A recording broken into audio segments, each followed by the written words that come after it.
Je lis du livre de Genèse toujours, chapitre 17, versets 9 à 12. Les 8 jours.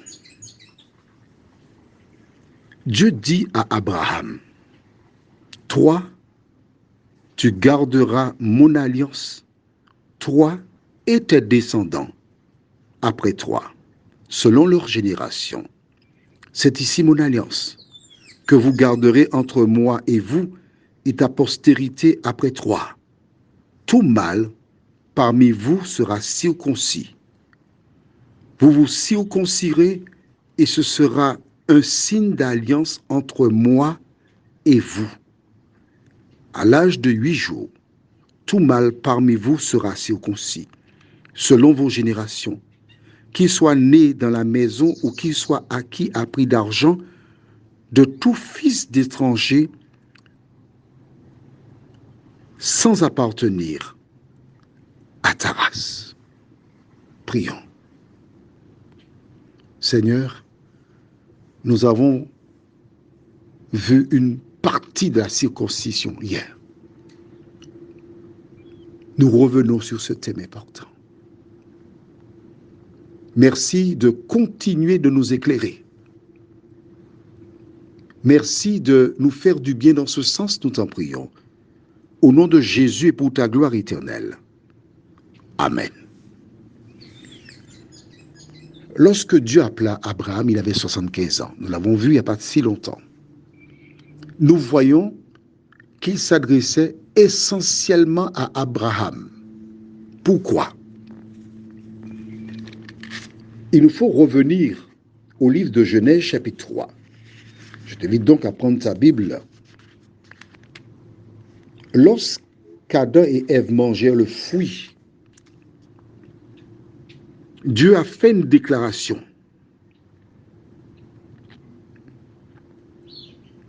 On ne va pas dire la malédiction, mais les conséquences du péché. Dieu s'adressa d'abord au serpent. Puis nous lisons dans Genèse chapitre 3, verset 6 et suivant ce qui suit. Il dit à la femme, j'augmenterai la souffrance de tes grossesses. Tu enfanteras avec douleur et tes désirs se porteront vers ton mari, mais il dominera sur toi. À la création, Dieu a institué un principe que l'homme est le chef du foyer. Pourquoi? Tout simplement parce que celui qui a créé l'homme et la femme, il connaît les tempéraments de l'un et de l'autre. Rappelle-toi, c'est Ève qui a utilisé sa liberté pour écouter et succomber. Plus tard, nous avons vu que c'est Sarai qui a fait la proposition à Abraham d'aller vers Agar. Et il y a encore d'autres exemples dans la Bible où des femmes, lorsqu'elles prennent le pouvoir, elles s'autoproclament responsables, elles font des choix désastreux. J'ai à l'esprit cette femme, Jézabel, épouse d'Akab. Une femme qui n'avait pas foi aux yeux. Et un jour, Akab était intéressé par un champ et le propriétaire ne voulait pas le lui vendre. Quand elle vit son époux accablé, il dit, quel est ton problème? Ah, je voudrais le champ là, mais il ne veut pas le vendre. Ne t'en fais pas, je t'obtiendrai le champ. Elle chercha 3 vagabonds, leur demanda de mentir, de calomnier l'homme en disant qu'il a maudit Dieu. On a tué l'homme, elle a récupéré le champ, elle dit, tiens, tu peux aller prendre le champ, c'est à toi. Je ne veux pas faire le procès des femmes, loin de moi de faire une chose pareille, non. Il y a des méchants des deux côtés. On est d'accord? Merci, ils sont toujours d'accord.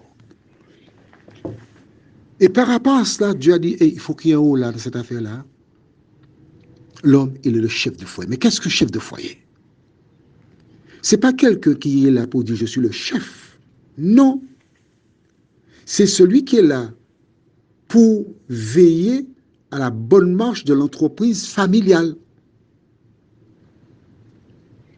Ce n'est pas celui qui prend des décisions de manière arbitraire, mais c'est de concert. Et aujourd'hui, il n'y a pas question de chef. Aujourd'hui, il est question de sacrificateur. Mais oui, celui qui est l'homme est le sacrificateur qui conduit sa famille à Dieu. Et dans le temps, nous verrons plus tard comment Josué était le chef de sa famille. Quand il s'est trouvé devant le peuple, il leur a dit, choisissez qui vous voulez servir. Soit le Dieu des Amoréens, faites ce que vous voulez, mais moi et ma maison, nous servirons l'Éternel. Donc le chef, c'est celui qui conduit son troupeau, le peuple, auprès de Jésus. Mais si dans le troupeau, il y a quelqu'un qui ne veut pas aller au pied de Jésus, il est libéré. Mais Dieu s'est adressé à Abraham. C'est à lui qu'il a confié la mission. C'est lui qui devait veiller à l'accomplissement de la circoncision. Tu as noté avec moi qu'il était question des personnes extérieures, des étrangers. Eux aussi, à partir du moment qu'ils étaient dans le peuple, ils devaient être circoncis. Qu'est-ce que cela nous indique donc? Que déjà du temps d'Abraham, l'Éternel n'était pas exclusif. L'Éternel permettait que des étrangers se joignent au peuple, mais les étrangers devaient respecter la loi établie par Dieu. Dieu n'était pas là seulement pour les Juifs, mais pour toutes celles et ceux qui l'acceptaient, qui se joignaient au peuple et qui respectaient ses lois. Alors quand aujourd'hui des gens disent que ça c'était pour les Juifs, c'est faux. Parce qu'au départ d'Abraham, ils n'étaient pas nombreux. Il y avait qu'Abraham, Lot. Nous n'avons pas d'indication sur le nombre d'enfants. Nous savons que Lot était marié. Combien d'enfants nous n'avons pas? Nous savons qu'il y avait 2 vierges. On dit dans la Bible qu'il a été voir 16 jeunes. On peut imaginer donc qu'il avait 2 autres filles, 2 gendres, mais il n'était pas une cinquantaine.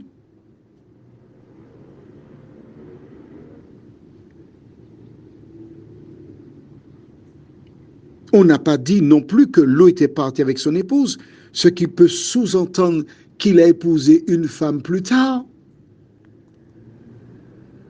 Donc ce qu'on appelle le peuple d'Israël ne se compose pas que de Juifs, mais de toutes celles et ceux qui acceptent Dieu et qui devaient le démontrer en respectant les lois de l'Éternel.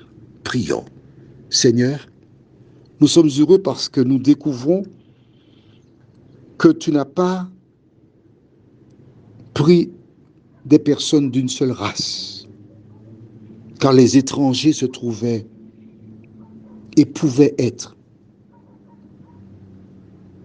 parmi le peuple. Merci pour cette indication, car cela nous permet de voir que tu as pensé à nous lorsque tu as appelé Abraham à te servir. Merci Seigneur pour cette indication. Et aide-nous chaque jour à grandir en toi, nous t'en prions. Au nom de Jésus et pour ta gloire éternelle. Amen. Je te souhaite une bonne journée sous le regard de Dieu.